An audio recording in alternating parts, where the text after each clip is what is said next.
జగన్ గారి పరిపాలన ఎలా ఉందండి? బాగానే ఉందండి, అన్ని బాగానే ఉన్నాయండి. మరి ఈసారి గెలుస్తారంట? గెలుస్తారండి, ఈసారి వెళ్తారండి. అంటే సరిగ్గా ఏం చేయట్లేదు, అభివృద్ధి ఏం చేయట్లేదు అంటున్నారు కదా. ఎవరు అంటున్నారండి? బాగానే చేస్తున్నారండి, అన్ని బాగానే చేస్తున్నారు. మరి ఖచ్చితంగా ఓడిస్తామని పవన్ కళ్యాణ్ గారు అంటున్నారు కదా, గెలుస్తారంటారా మరి జగన్ గారు? గెలుస్తారు. ఈ సంక్షేమ పథకాలు పెట్టారు కదా, మరి వాటి వల్ల ఏమైనా ఉపయోగాలు ఉన్నాయా మీకు? ఏమన్నా ఏమి లేవు. సంక్షేమ పథకాల వల్ల ఏమి లేవా? ఏమి లేవు. అంటే మీ ఇంటికి అలాంటివి ఏమి రావట్లేదు సంక్షేమ పథకాలు? వస్తలేదు రావట్లేదు. ఇప్పుడు అమ్మఒడి మా పిల్లలు లేరండి, పెద్దోళ్ళు అయిపోయారండి. 40 సంవత్సరాలకే 18,000 ఇస్తున్నారు కదా, అలాంటివి వయసు సరిపోదు అంటున్నారండి. ఇప్పుడు పెన్షన్ కానీ అలాంటివి ఏమి రావట్లేదు. పిండి వస్తలేదండి. మరి ఈసారి ఎవరు గెలిస్తే బాగుంటుంది అనుకుంటున్నారు? అదే జగన్ గారు. ఎందుకనండి? ఇప్పుడు మీకు ఎలాంటి పరిపాలనకి అన్ని బాగానే ఉన్నాయండి. మీ కుటుంబానికి ఎలాంటి అభివృద్ధి లేదు, ఎలాంటి లబ్ధి లేదు. మరి అయినా కానీ వస్తున్నాయి చెప్తున్నాను కదా. మరి అయినా కానీ జగన్ గారు ఎందుకు కావాలనుకుంటున్నారు? అదండి, అన్ని బాగానే ఉన్నాయని అంటున్నామండి. మరి చంద్రబాబు గారు అన్నారు ఈసారి నాకు ఛాన్స్ ఇవ్వండి, మంచిగా ఇంకా చేస్తా అంటున్నారు కదా. ఈసారి చంద్రబాబు గారిని గెలిపించుకుంటారంట? జగన్ గారు అండి. జగన్ గారి పరిపాలన బాగానే ఉంది. మరి ఈసారి గెలుస్తారనుకుంటున్నారా? గెలుస్తారా? మీరు ఎందుకనండి గెలుస్తారు? ఎలాంటి అభివృద్ధి చెందట్లేదు అంటున్నారు కదా.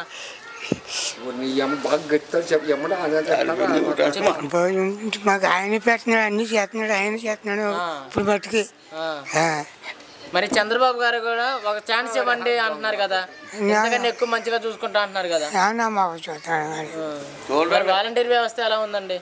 వాలంటీర్లు చాలా బాగుంది. వాలంటీర్ బాగానే ఉంది. లంచాలు తీసుకుంటున్నారు, నిజమేనా? లంచాలు దగ్గర ఎక్కడ తీసుకో దౌర్జన్యం చేస్తున్నారంట. అదేం లేదండి అసలు.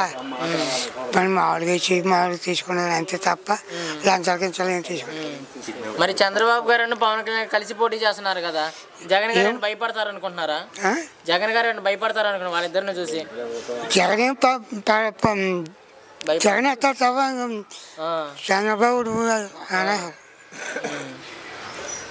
ఇక్కడ ఎమ్మెల్యే గారు మంచిగా చూసుకుంటున్నారా?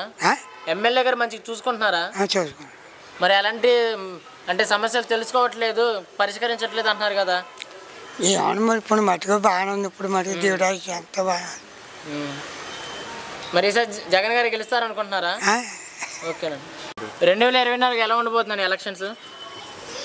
బాగానే ఉంటుందండి. మరి జగన్ గారు గెలుస్తారంటున్నారు? గెలుస్తారండి. ఎందుకనండి?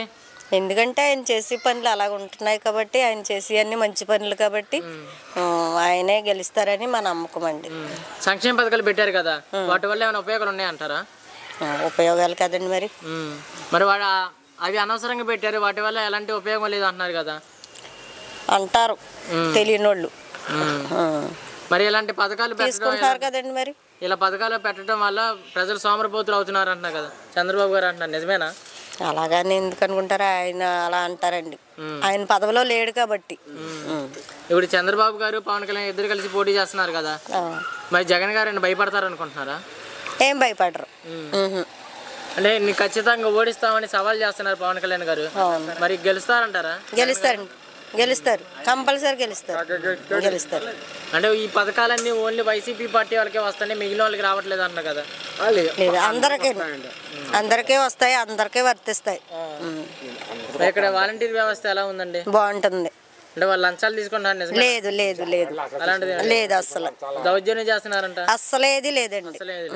మరి ఇక్కడ ఎమ్మెల్యే గారు ఎవరండి? ఎమ్మెల్యే గారు రాజు గారు. మరి ఆయన గారు మంచిగా చూసుకుంటున్నారా?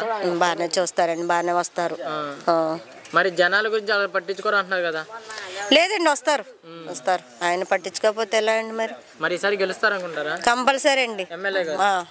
మాకైతే నమ్మకం ఉంది. మరి ఈసారి ముఖ్యమంత్రి ఎవరు వస్తే బాగుంటుంది అనుకుంటున్నారు? జగన్ గారే రావాలి. ఓకేనా? జగన్ గారి పరిపాలన బాగానే ఉంది. మరి ఈసారి గెలుస్తారు అనుకుంటున్నారు? గ్యారంటీగానే. ఎందుకనండి? ఆయన ఇచ్చే పథకాలు అటువంటివి. మరి ఈ పథకాలు ఓన్లీ వైసీపీ పార్టీ వాళ్ళకే వస్తున్నాయి అంట కదండి.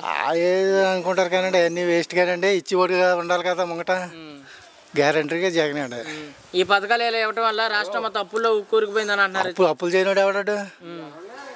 అప్పులు చేయనోడు ఎవడన్నాడు? ప్రతి ఒక్కడు అప్పులు చేస్తాడు. ఒక చిన్న ఇల్లు ఉందంటే ఆ చిన్న ఇల్లుకి అప్పులు ఆడుకుంటాయి, లోకం ఉంటుంది.